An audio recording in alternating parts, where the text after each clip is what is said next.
পুরা বাংলাদেশকে বাংলাদেশের মানুষকে সাথে নিয়ে এদেরকে এদের গদি পুরা দিতে হবে, এদেরকে পিটা এদের হাড্ডি গুড্ডি সব এক করে দিতে হবে। এটাই হচ্ছে একমাত্র পদক্ষেপ। সাধারণ মানুষ না, সাধারণ মানুষকে সাথে নিয়ে যমুনা গুড়া দিতে হবে।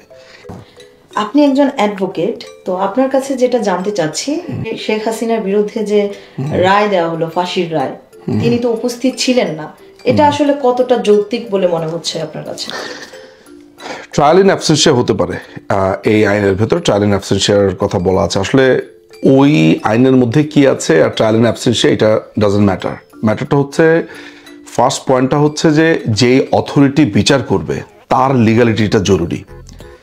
ইউনূসের এই দখলদার বাহিনী যেই পদ্ধতিতে এই দেশে দখল করে আছে সেটা কোনো পদ্ধতিই না। বাংলাদেশের সংবিধানে অন্তর্বর্তীকালীন সরকার বলেও কিছু নাই, আর এই ইউনূসের সরকার এক্সিস্ট করে না। তারা যেটা বলেছে যে তারা 106 অনুচ্ছেদের বলে এই সরকার গঠন করেছে।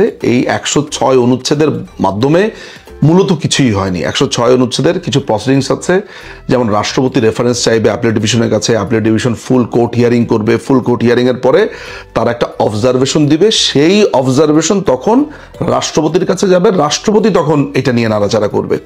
কিন্তু আমরা দেখলাম যে সেই সময় যে প্রধান বিচারপতি ছিলেন ওবায়দুল হাসান, তিনি ছিলেন ক্যান্টনমেন্টে আশ্রয়, ওইখানে তিনি এই মবের কারণে তিনি সেইখানে অবস্থান করছিলেন। ফলে এনায়েতুর রহিম সাহেবও সেখানে ছিলেন, এটা আমরা আইসিসপিআর এর লিস্টে দেখেছি। ফলে প্রধান বিচারপতি আর প্রধান বিচারপতির আরেকজন বিচারপতি যদি, অ্যাপিলেট ডিভিশন আরেকজন বিচারপতি যদি ক্যান্টনমেন্টে থাকে, তাহলে ফুল কোর্ট হিয়ারিং করলো কে? এবং আমরা দেখেছি যে আমাদের অ্যাটর্নি জেনারেল আমিনউদ্দিন সাহেবের বদলে হঠাৎ করে দেখলাম যে আসাদুজ্জামান সাহেব অ্যাটর্নি জেনারেল। তারপরে আমরা ভার্ডিক্টের ভেতরে দেখেছি যে মাননীয় প্রধানমন্ত্রী পদত্যাগ করেছেন বলে বলা হয়েছে। তো মাননীয় প্রধানমন্ত্রী পদত্যাগ তো করেন নাই। তার মানে হচ্ছে যে 106 অনুচ্ছেদের বদলে যে সরকার গঠন করা হয়েছে বলে বলা হচ্ছে ইন্টারিম গভর্নমেন্ট, সেইটাই হয়নি। তো এরকম একটা অবৈধ দখলদার বাহিনী যে কোনো কিছুই করবে না কেন, সেটি অবৈধ। আপনারা দেখেছেন যে বঙ্গবন্ধু হত্যাকাণ্ডের পরে মোশতাকের সরকার, বঙ্গবন্ধু হত্যাকাণ্ডের পরে মোশতাকের পরে সায়েমের পরে জিয়াউর রহমান সরকার এসছে। পঞ্চম সংশোধনীর মাধ্যমে এই তিনটা সরকার কি অবৈধ ঘোষণা করা হয়েছে। জেনারেল এরশাদের শাসনামলকে অবৈধ ঘোষণা করা হয়েছে 7th অ্যামেন্ডমেন্টকে বাতিল করার মধ্য দিয়ে। ফলে বাংলাদেশে এই ইতিহাসটা আছে। এই যে জুলাই চার্টার করছে, এই করছে, সেই করছে, এগুলো সবই অবৈধ। ফলে মাননীয় প্রধানমন্ত্রীর বিচার অ্যাবসেন্সিয়াতে করতে পারে কি পারে না সেসব আলোচনা অনেক পরে। প্রথমে দেখতে হবে যারা বিচার করেছে তারা বৈধ কিনা। বুঝছেন?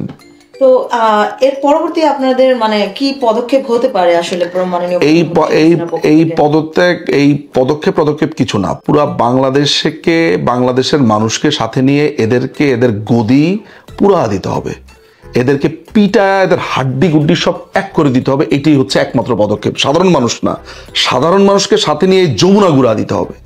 এইটা ছাড়া আমি আর কোনো রাস্তা দেখি না। আমি বারবারই আওয়ামী লীগের নেতৃবৃন্দকে বলেছি, যদিও বাংলাদেশ আওয়ামী লীগ হয়তোবা এইভাবে চিন্তা করে না, কিন্তু আমি অসম্ভব রকমের এই জায়গাতে চিন্তা করি, সশস্ত্র বিপ্লবের কথা চিন্তা করি। অস্ত্র হাতে নেওয়া ছাড়া, গেরিলা যুদ্ধ ছাড়া এই রাজাকারদের বিরুদ্ধে জেতা যাবে না। এখন অবশ্যই কেন সম্ভব? মুক্তিযুদ্ধের সময় হয়েছে না, এই তো মুক্তিযুদ্ধের বাইরে কি, তো পুরো বাংলাদেশটা পাকিস্তান হয়ে গেছে। যদিও বাংলাদেশ আওয়ামী লীগ এইভাবে হয়তোবা চিন্তা করে না, এই জায়গাতে একটু আপনাকে ক্লিয়ার হতে হবে যে এইটা আমার একান্তই নিজের কথা, বাংলাদেশ আওয়ামী লীগের কথা না। বাংলাদেশ আওয়ামী লীগ হয়তোবা প্রথাযুক্ত রাজনীতিতে বিশ্বাসী, তারা আন্দোলনে বিশ্বাসী, কিন্তু আমি বিশ্বাসী হচ্ছে গেরিলা যুদ্ধে, আমি বিশ্বাসী অস্ত্রে।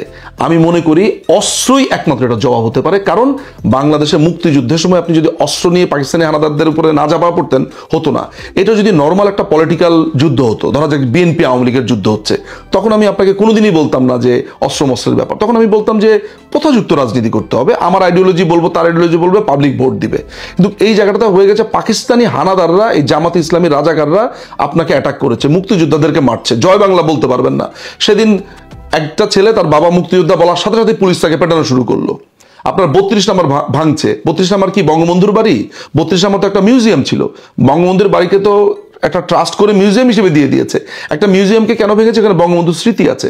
ফলে এরকম একটা সিচুয়েশনে যেখানে আপনি বঙ্গবন্ধুর নাম বলতে পারবেন না, মুক্তিযুদ্ধের নাম বলতে পারবেন না, আপনি নিজে মুক্তিযোদ্ধার পরিচয় দিতে পারবেন না, আপনার আব্বা মুক্তিযোদ্ধা সেটা বলতে পারবেন না, আম্মা মুক্তিযোদ্ধা বলতে পারবেন না, আপনি কোনো কিছুই বলতে পারবেন না, যেখানে আপনার পুরো পাকিস্তানের লোকেরা এসে ভরে গেছে, সেই জায়গাতে তো আপনার আসলে কোনো ভদ্র ভাষা চলে না। আমি একটাই কথা বুঝি, সশস্ত্র বিপ্লব ইজ দ্য অ্যান্সার।